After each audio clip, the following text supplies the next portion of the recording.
மகளிர் இடஒதுக்கீடு மசோதா தோற்கடிக்கப்பட்டு உள்ளது.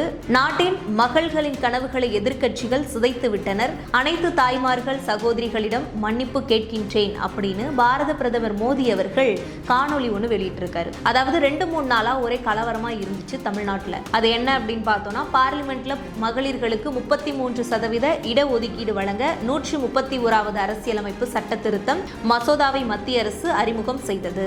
இப்ப இந்த மசோதாவும் ரத்தாகிடுச்சு. இதுக்கு முக்கிய காரணம் ஆளும் கட்சியான திமுக, காங்கிரஸ். ஏன்னா நார்த் சைடை பொறுத்த வரைக்கும் காங்கிரஸ்க்கு ஓட் பேங்க் இல்ல, ஆனா பாஜகவுக்கு மக்கள் ஆதரவு அதிகமா இருக்கு. அதனால இப்போ இப்படி ஒரு மசோதா ஓகே ஆயிடுச்சுன்னா தமிழ்நாட்டிலையும் பாஜக கால் பதிச்சிரும்னு இங்க இருக்கக்கூடிய திமுக அரசு எதிர்த்தாங்க. சோ காங்கிரசும் திமுகவும் எதிர்த்த மாதிரி இந்த மசோதா 298 ஓட்டுக்கு 230 ஓட்டு கிடைச்சு 1/3 பங்கு ஓட்டு கிடைக்காம 54 ஓட்டு வித்தியாசத்துல தோல்வி அடைஞ்சிருச்சு. ஆல்ரெடி டிலிமிட்டேஷனால தமிழ்நாட்டில் முக்கியமான எம்பி சீட்டுக்கு எந்த பாதிப்பும் வராதுன்னு மத்திய அரசு சொல்லியிருந்தாலும் கூடவே இந்த 33% இடஒதுக்கீடுனால இந்தியா இன்னும் முன்னேற்றம் அடையும் அப்படின்றத சொல்லியிருந்தாங்க. குறிப்பா பெண்களுக்கு இது ஒரு மிகப்பெரிய வாய்ப்பு அப்படின்னு சொன்னாங்க. 1996ல HD தேவகவுடா பீரியட்ல தான் இந்த முதல்ல இந்த மசோதாவை அறிமுகம் பண்ணாங்க. ஆனா இந்த மசோதா தொடர்ந்து ரிஜெக்ட் ஆகிட்டே இருந்துச்சு. 2010ல இருந்து 2014 வரைக்கும், அதாவது சோனியா காந்தி ஆட்சி காலத்துல இந்த பெண்கள் முன்னேற்றம் அப்படிங்கிறது கூட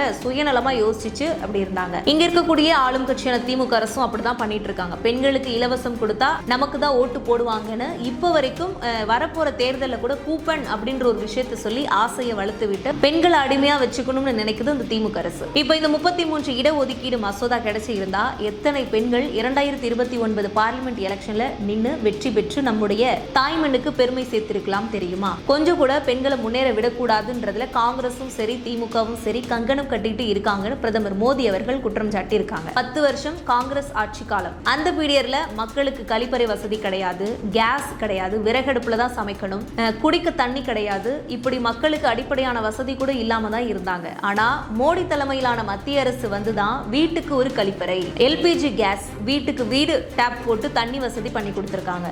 குறிப்பா பெண்கள் பேர்ல வீடு இருக்கணும்னு வீடு இல்லாதவர்களுக்கு வீடு கட்டி கொடுத்திருக்காங்க.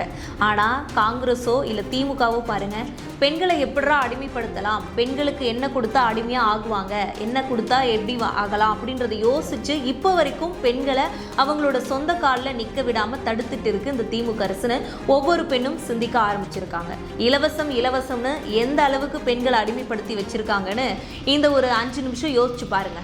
பெண்கள் முன்னேறக்கூடாதுன்னு சுயநலமா இருக்கிற ஆட்சி வேணுமா, இல்ல பெண்களுக்கு முன்னேற்றத்தை கொடுக்கக்கூடிய ஆட்சி வேணுமான்னு வரப்போற தேர்தலில் தான் தகுந்த பதிலடிய ஒவ்வொரு பெண்ணும் உங்களுடைய வாக்குகளை கொடுக்கணும். ஸோ இது குறித்து உங்களுடைய கருத்து என்னன்னு மறக்காம கமெண்ட் பண்ணுங்க. நன்றி, வணக்கம்.